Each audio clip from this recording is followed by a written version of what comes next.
Oggi è uno sciopero contro i morti sul lavoro, contro gli infortuni.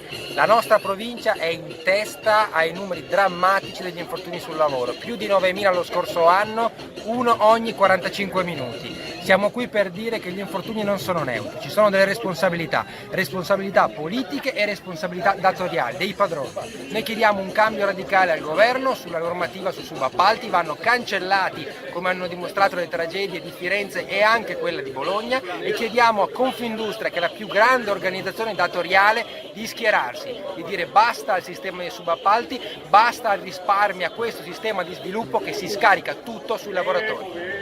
Sì, zero morti sul lavoro è il nostro slogan, che è diventato uno slogan di tutti. Abbiamo bisogno di creare cultura della sicurezza e cultura della vita.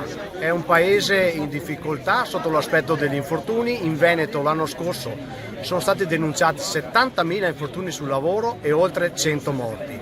Io l'altro giorno ho vissuto da vicino l'infortunio mortale di quel lavoratore morto al teatro vicino all'ufficio nostro, e vi assicuro che è stata un'esperienza difficile e incredibile. E dobbiamo fare di più.